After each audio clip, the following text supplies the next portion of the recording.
প্রশ্ন করছেন যে অভিযোগ এবং কেন আবেদনীকে তাকে কারাগারে নেওয়া হলো, বিষয়টা আসলে স্যার একটু ক্লিয়ার থেকে করেন। এটা আসলে বিচারাধীন বিষয়, এটা নিয়ে কথা কম বলা ভালো।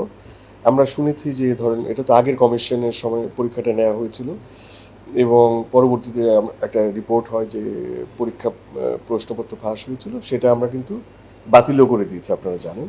তবে আমি এটুকু বলতে চাই যে ধরেন এটা যেহেতু বিচারাধীন বিষয়, আমি এটা নিয়ে বেশি কথা বলবো না, শুধু এটুকু বলবো যে এই চক্রটাকে আমরা ধরেন এটা সিআইডি তদন্তাধীন এখন।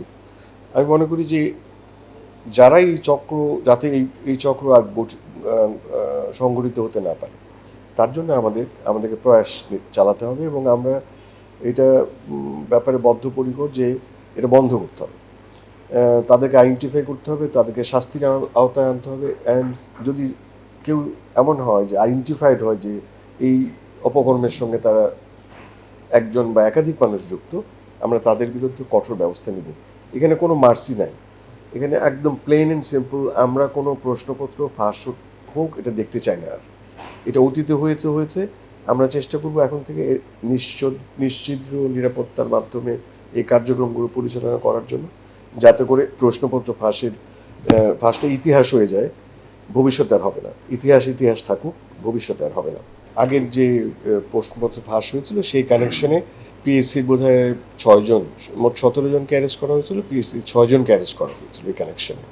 সুতরাং এই বিচার তো চলছেই। সুতরাং বিচারে একসময় হয়তো বা যখন ওনারা ইনভেস্টিগেশন শেষ করে চার্জ গঠন করবেন, তখন হয়তো আমরা বিষয়গুলো দেখব। আর প্রোয়েক্টিভলি আমরা যেটা করার চেষ্টা করছি যে আমাদের ইন্টারনাল একটা অ্যারেঞ্জমেন্ট আছে, আমরা যেটা বলছি যে আমরা একটা ইন্টারনাল ওভারসাইট বাড়াবো এবং বাড়িয়ে আমরা জানার চেষ্টা করব যে এই জাতীয় মানে প্রশ্নপত্রের সাথে বা অনিয়মের সাথে বা দুর্নীতির সাথে কেউ যুক্ত আছে কিনা, সেগুলো আমরা নিজেরাও একটু সজাগ থাকবো এবং এগুলোকে ফাইন্ড আউট করার জন্য আমি নিজে থেকেই একটা ব্যবস্থা নিয়েছি। আমরা যে বলছি যে ইন্টারনাল ওভারসাইট, আমরা এটাকে একটা ইউনিটের মতো তৈরি করব, যেখান থেকে ওরা এই জিনিসগুলো খেয়াল রাখবে এবং আমাদেরকে নিয়মিতভাবে রিপোর্ট করবে। তারপর আমরা যখনই জানবো যে কারো সংশ্লিষ্টতা পাওয়া যাচ্ছে অপকর্মের সঙ্গে, দুর্নীতির সঙ্গে, অনিয়মের সঙ্গে, আমরা তখন ব্যবস্থা নিব।